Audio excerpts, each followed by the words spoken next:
Hello friends, garden technician উজ্জ্বল চ্যানেলে আপনাদেরকে স্বাগত জানাই। আশা করি আপনারা সবাই ভালোই আছেন। আজকে আপনাদেরকে দেখাবো কিভাবে একটা ফাঁকা জায়গার মধ্যে নতুন করে বাগান তৈরি করবেন। তো আপনারা ভিডিওটি শেষ অবধি দেখতে থাকুন স্কিপ না করে, এবং সমস্ত প্রসেস এই ভিডিওর মাধ্যমে আমরা তুলে ধরলাম।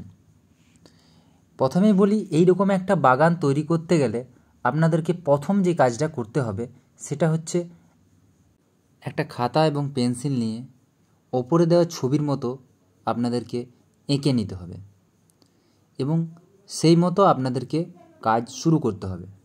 আপনারা এই ডিজাইনটিও করতে পারেন এবং আপনাদের মতো যদি কোনো ডিজাইন করতে চান সেটাও করতে পারেন। দেখতেই পাচ্ছেন আমরা পুরো জায়গাটা ভালোভাবে লেবেল করার পর আমরা এই বাগানটি করতে শুরু করেছি।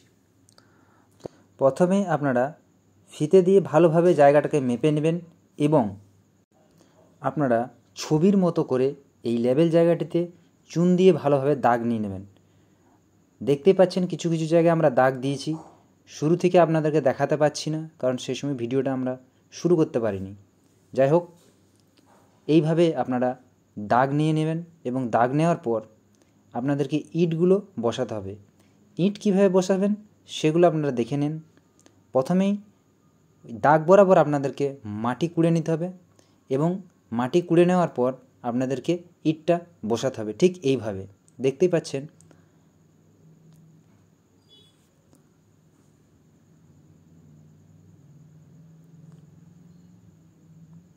এইভাবে আমরা একটা ফুলের ডিজাইন তৈরি করেছি। চার কোণায় চারটে ডিজাইন আমরা করব। আপনাদেরকে এই ভিডিওর মাধ্যমে প্রসেসটা বুঝে নিতে হবে, আপনারা আপনাদের মতো করে ডিজাইন করতে পারবেন।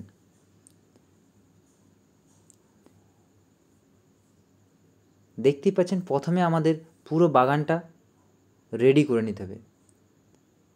মাঝের মধ্যে যে একলিফা গাছটা আপনারা দেখতে পাচ্ছেন সেটা অলরেডি লাগানো ছিল, আমরা সেটাকে কভার করেই বাগানটা শুরু করেছি। সামনে যে দুই জায়গা আছে সে দুই জায়গায় আমরা পদ্ম লাগানোর জন্য চৌবাচ্চা তৈরি করেছি। দেখতে পাচ্ছেন এটা আপনারা সিভিলের মিস্ত্রি দিয়ে কাজটা করাতে পারেন, খুব ভালো হয়। ঠিক এইভাবে আপনারা কুড়ে নেবেন। মাটি কোড়ার পর আপনারা এইভাবে ইট গেঁথে ভালোভাবে প্লাস্টার করে নেবেন। মনে রাখতে হবে খুব গর্ত খুব বেশি করার দরকার নেই, 3 থেকে 4 ফুট করলেই হবে। দেখতে পাচ্ছেন আমরা সামনে দু জায়গায় মধ্য এক সাইডে ঘাস বসা এবং গাছ লাগানো কমপ্লিট করে দিয়েছি। আপনারা আপনাদের মনের মতো যে কোনো ইচ্ছা গাছ লাগাতে পারেন। এই যে একটা চৌবাচ্চা, আপনি এটা আপনার মতো ডিজাইন করতে পারেন। আমরা প্রথমে যে গাছটি লাগিয়েছি সেটা হচ্ছে রঙ্গন, চাইনিজ রঙ্গন, তারপর লাল হেজ এবং মাঝে যেটা থাকবে সেটা হচ্ছে গোল্ডেন হেজ এবং দুধারে দিয়েছি কামিনী হেজ।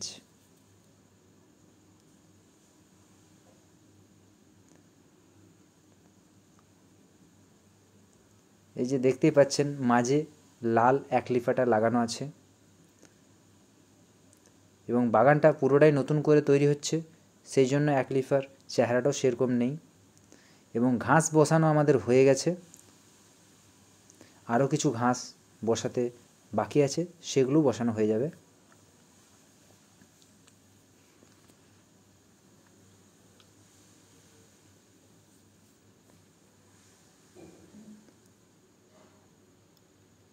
চৌবাচ্চাটা আপনাদেরকে ঠিক এই রকমভাবে করতে হবে, তা না হলে জল মাটির নিচের দিকে টেনে নেবে।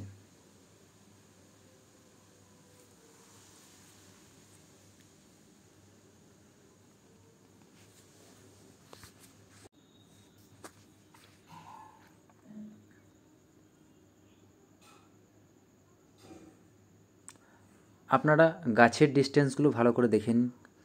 এই যে আমাদের গাছ, আপনারা চাইলে একটু বড় সাইজের গাছও লাগাতে পারেন। আমরা এই চাইনিজ রঙ্গন এবং কামিনী, চাইনিজ টগর গোল্ডেন সাইপ্রেস এবং গোল্ডেন হেজ, এই গাছগুলি আমরা এই বাগানের মধ্যে লাগাবো। দেখতেই পাচ্ছেন এই গাছটি হলো গোল্ডেন সাইপ্রেস। প্রথমে আপনাদেরকে গাছগুলো ঠিক পজিশনে রেখে দেখে নিতে হবে বাগানটায় কোথায় কীরকম গাছ দিলে ভালো লাগছে।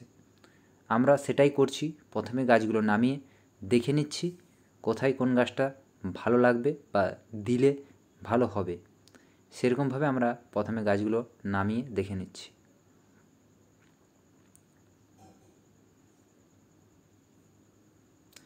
আমরা এই মাঝের মধ্যে একটা দেখতে পাচ্ছেন টার্টেল কচ্ছপ বানাচ্ছি, সেটা আপনাদেরকে একটা ভিডিওর মধ্যে দেখাবো কিভাবে বানালাম। আপনারা যে রাস্তাটা দেখছিলেন সেই রাস্তার মধ্যে আমরা একটা ডিজাইন বানাচ্ছি ঘাসের।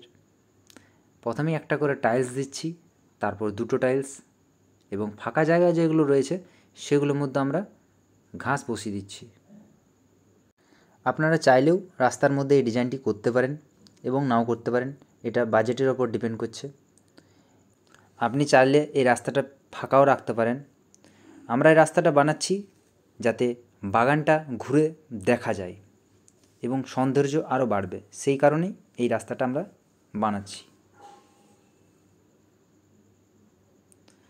দেখতে পাচ্ছেন গাছ মোটামুটি আমাদের বসা কমপ্লিট হয়ে গেছে, শুধুমাত্র এই ঘাসটি বসালেই পুরো বাগান কমপ্লিট।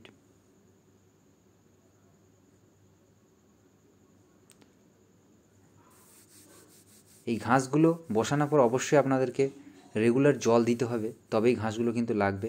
আমরা এই ঘাসগুলো কাটপিস বসাচ্ছি।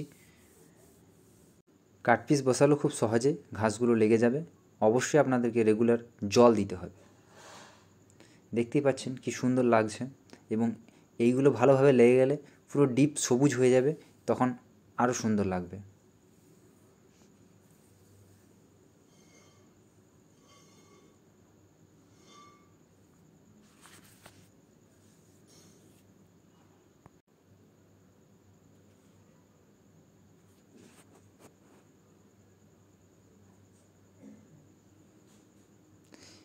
এই চৌবাচ্চাগুলো অবশ্যই আপনারা জল ভরে, তারপর পাঁক মাটি যদি হয়, পুকুরের যে পাঁক মাটি, সেই পাঁক মাটি দিলে খুব ভালো, সেই পাঁক মাটিতে পদ্ম খুব ভালো হয়।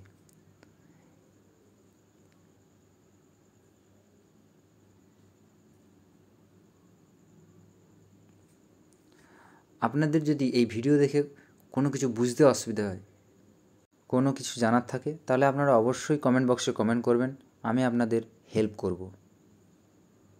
আপনাদেরকে আরেকটা জিনিস বলে রাখি, গাছটা আপনাদের উপর ডিপেন্ড করছে আপনারা কী গাছ দেবেন।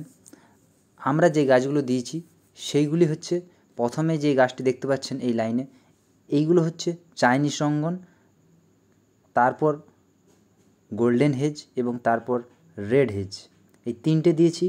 এবং চারি সাইডে আমরা দিয়েছি গোল্ডেন সাইপ্রেস, এবং পিছনের দিকে যে ফুলের পাপড়িগুলো করা হয়েছিল সেইগুলোর মধ্যে আমরা দিয়েছি, প্রথমে দিয়েছি একটা গোল্ডেন সাইপ্রেস মিডিলের মধ্যে, এবং সাইডে যেগুলো দেওয়া হয়েছে সেগুলো হচ্ছে চাইনিজ টগর। এই চাইনিজ টগরও আমরা এই কারণে দিয়েছি, এইগুলো কাটিং করে খুব সুন্দরভাবে রাখা যাবে, সেই কারণে আমরা এই গাছগুলো দিয়েছি। আপনারা অন্য কিছু গাছ দিলেও ভালো লাগবে। দেখতেই পাচ্ছেন গাছগুলো মোটামুটি লেগে যাওয়ার পর কি সুন্দর লাগছে, এবং বাগানটি কমপ্লিট হতে, মানে গাছগুলো বড় হতে আরেকটু সময় লাগবে। যখন এই যে মাটিটা আপনারা দেখতে পাচ্ছেন, এই মাটিটা পুরোপুরি ঢাকা যাবে এবং আড়াল হয়ে যাবে, তখন দেখতে আরও সুন্দর লাগবে। এবং চাইনিজ রঙ্গনে যখন ফুলগুলো ফুটবে, তখন পুরো বাগানটাই ফুলে ভরে যাবে। গাছগুলো খুব ছোট চারা, তাই একটু সময় লাগবে। আমি আপনাদেরকে বলবো, আপনারা যদি এই গাছ লাগান অবশ্যই একটু বয়স দেখে গাছ লাগাবেন। 3-4 বছরের গাছ লাগালে খুব ভালো হয়। তবে বন্ধুরা, এই ভিডিওর মাধ্যমে আপনাদেরকে কতটা বোঝাতে পারলাম জানি না, তবে আপনাদের যদি কোনো কিছু সম্বন্ধে জানার ইচ্ছা থাকে বা জানার দরকার হয়, অবশ্যই আপনারা কমেন্ট বক্সে কমেন্ট করবেন, আমি আপনাদেরকে অবশ্যই হেল্প করব। পুরো ভিডিওটি দেখার জন্য আপনাদেরকে ধন্যবাদ এবং আমার চ্যানেলে যদি নতুন হয়ে থাকেন অবশ্যই চ্যানেলটি সাবস্ক্রাইব করে রাখুন।